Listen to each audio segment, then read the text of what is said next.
दोस्तों आज हम लोग डिस्कस करेंगे इंडियन इकोनॉमिक डेवलपमेंट में chapter first Indian economy on the eve of independence. और इसमें फॉरेन ट्रेड की बात हो रही थी। लास्ट वीडियो में मैंने फॉरेन ट्रेड के बारे में बात की थी और आज हम लोग इसमें इसी के एक topic drain of Indian wealth during British rule के बारे में चर्चा करेंगे।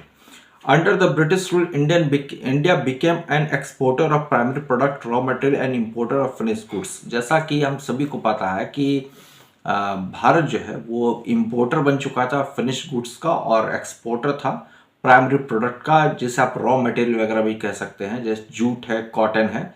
ये सारी चीज़ें भारत से एक्सपोर्ट होती थी और आयरन ओर वगैरह भी भारत से एक्सपोर्ट होता था और इसके बदले भारत जो है वो इंपोर्ट करता था।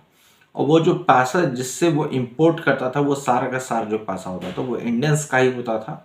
और इंडियंस का ही पैसा लग रहा है एक्सपोर्ट करने में इंडियंस का पैसा लग रहा है इंपोर्ट करने में, इंडियंस का ही पैसा लग रहा है पूरा का पूरा एडमिनिस्ट्रेशन चलाने में। तो कुल मिला के इसमें अंग्रेजों का कोई खर्चा नहीं था। उल्टा जो उन्हें भारत से फायदा होता था, जो ड्रेन हो रहा था इंडियन वेल्थ का, उसको वो इन्वेस्ट करते थे यूरोपियन कंट्रीज में। और यही कारण था कि आप देखेंगे कि सेकंड वर्ल्ड वॉर के बाद जो पूरा का पूरा रिस्ट्रक्चर हुआ, ये ब्रिटेन का या फिर दूसरे यूरोपियन कंट्रीज का, जो सेकंड वर्ल्ड वॉर में पूरी तरह से डिस्ट्रॉय कर दिए गए थे हिटलर के द्वारा, उनको जो फिर रिस्ट्रक्चर किया गया वो भारत के पैसे से ही किया गया था। खास तौर से जो ब्रिटेन में बम्बार्डिंग किया था हिटलर ने, उसके बाद उस देश को जिस तरह से उसने तहस नहस किया था, अगर भारत का पैसा ना लूटा हुआ पैसा ना लगाया गया होता ब्रिटेन में, तो शायद आज ब्रिटेन जो है वो इस स्थिति में नहीं होता और वो बहुत बेहतर जो है पोजीशन में ना होता। तो कहने का सेंस यही निकलता है कि भारत के पैसे का इस्तेमाल ही हुआ था, जिसके कारण आज ब्रिटेन है या फिर जो यूरोपियन कंट्रीज है वो बहुत ही ज़्यादा अपने आप को जो डेवलप करती हैं कि we all are very developed और वो फर्स्ट वर्ल्ड अपने आप को मानते हैं। उसके पीछे सबसे बड़ा हाथ भारत के पैसे का है। इवन अमेरिका में भी जो इन्वेस्टमेंट हुआ सेकंड वर्ल्ड वॉर के बाद, वो भारतीयों का ही पैसा लगा था। जो अंग्रेज यहाँ से लूट के ले गए थे, उन्होंने अलग अलग जगह पे उन पैसों का यूज किया था।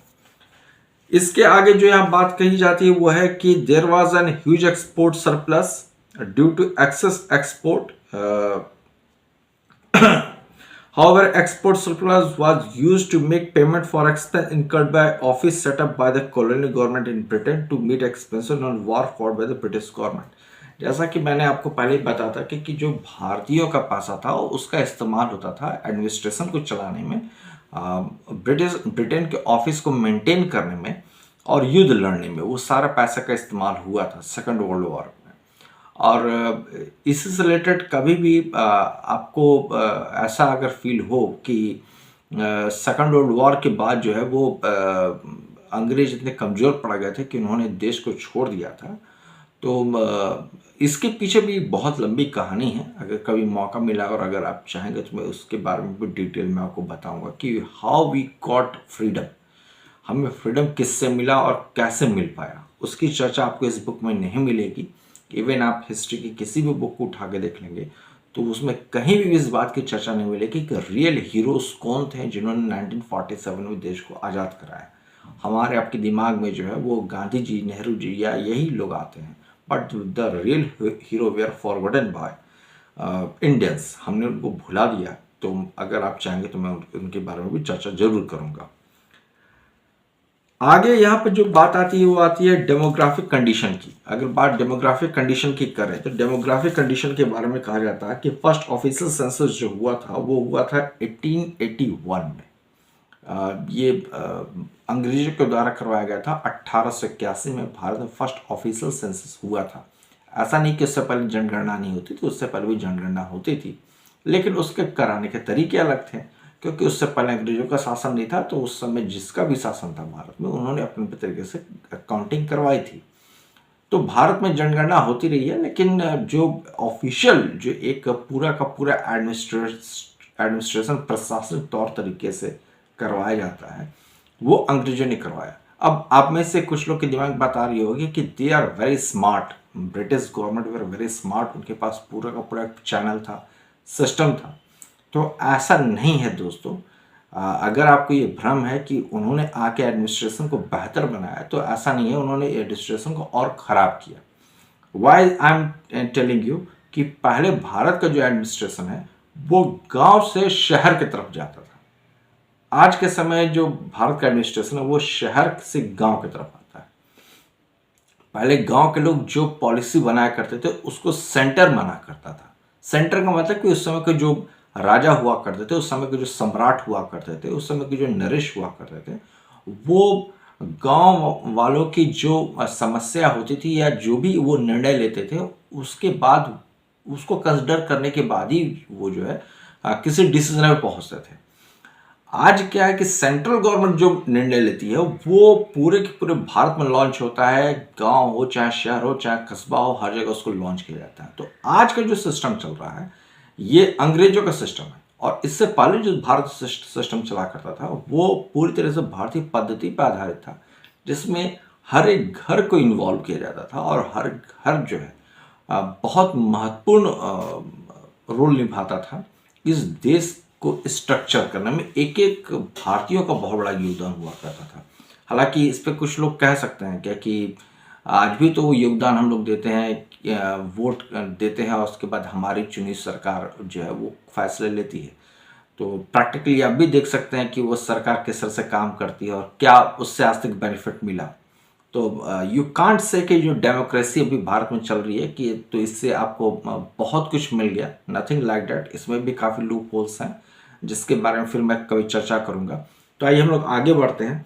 तो ये फर्स्ट ऑफिशियल सेंसस की बात करता है जो 1881 में कंडक्ट किया गया था, और जो दूसरा सेंसस हुआ था जिसको ईयर ऑफ ग्रेट डिवाइड भी कहते हैं वो ये 1921 में हुआ था।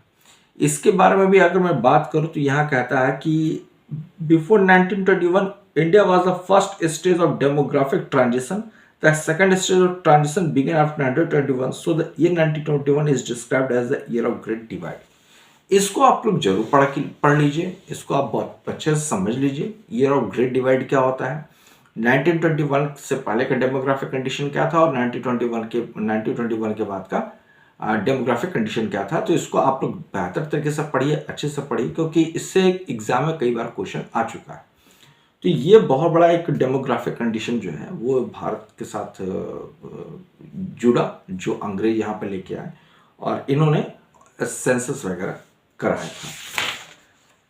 इसके बाद जो यहाँ पे जो डेमोग्राफिक कंडीशन की बात कह रहा है, during the colonial rule is described in the following points. यहाँ 6 पॉइंट्स दिए हुए हैं और इसमें से आप कोई भी 4 पॉइंट को अच्छे से तैयार कर लीजिए। सारे 6 पॉइंट्स को आपको याद करने की जरूरत नहीं है, बिकॉज एग्जाम में जो आपको मैक्सिमम मार्क्स के जो क्वेश्चंस आते हैं वो 6 मार्क्स के आते हैं, जिसमें आपको लगभग अप्रॉक्स 200 वर्ड्स में लिखना होता है। तो अगर ये आप 4 पॉइंट्स पे अच्छा कमांड कर लेंगे तो आप बहुत बेहतर तरीके से इसमें लिख सकते हैं। तो मुझे लगता है कि आपकी इस 4 पॉइंट्स को अच्छे से तैयार करना चाहिए। कोई भी 4 पॉइंट्स मैंने रेफरेंस के तौर पर जो है संदीप गर्ग की बुक का यूज़ किया है, class 12th Indian economic development, Sandeep Garg की बुक है। आपके पास जो भी बुक हो उसमें से आप इस टॉपिक को पढ़ सकते हैं। और इसमें 6 पॉइंट है, उसमें आपके 4 पॉइंट्स होंगे या 3 पॉइंट्स होंगे, जो जितने भी पॉइंट्स हैं आप उनको चाहें तो आप पॉइंट वाइज करके एक नोट्स बना लीजिए, और नोट्स बनाने के बाद जो है उस नोट्स को अच्छे से पढ़ लीजिए। 200 से 250 वर्ड्स का आप वो नोट तैयार कीजिए और उसको अच्छे से पढ़ के और फिर जो है आप उसको अपने तरीके से एग्जाम में लिख सकते हैं। अगर आपको किसी तरीके की कोई हेल्प की ज़रूरत होती है नोट्स बनाने में या फिर इसको पढ़ने में तो आप मुझे ज़रूर बताइए, मैं हर तरीके से आपकी मदद करूँगा। आप कमेंट सेक्शन में मुझे कमेंट कीजिए कि आपको कहाँ प्रॉब्लम आ रही है इंडियन इकोनॉमिक डेवलपमेंट में। चूँकि मैं फ़िलहाल अभी इसी टॉपिक पर बात कर रहा हूँ, इसलिए मैं चाहूँगा कि आप लोग इस पर वर्क करें, और अगर कोई दिक्कत आती है तो मुझे ज़रूर बताएं। वैसे मैं दूसरे टॉपिक पे भी और दूसरे सब्जेक्ट्स पे भी बात करता हूँ, लेकिन फ़िलहाल जो हम लोग मूव कर रहे हैं वो इंडियन इकोनॉमिक डेवलपमेंट में ही हम लोग चर्चा कर रहे हैं पिछले कुछ वीडियो से। तो आगे भी मैं इसको कैरी ऑन करूँगा, और बीच में अगर आपके कमेंट्स आएंगे तो मैं दूसरे सब्जेक्ट्स पर भी जाऊँगा। तो मिलते हैं अगली वीडियो में। Till then all the best and all the best for your bright future. जय हिंद।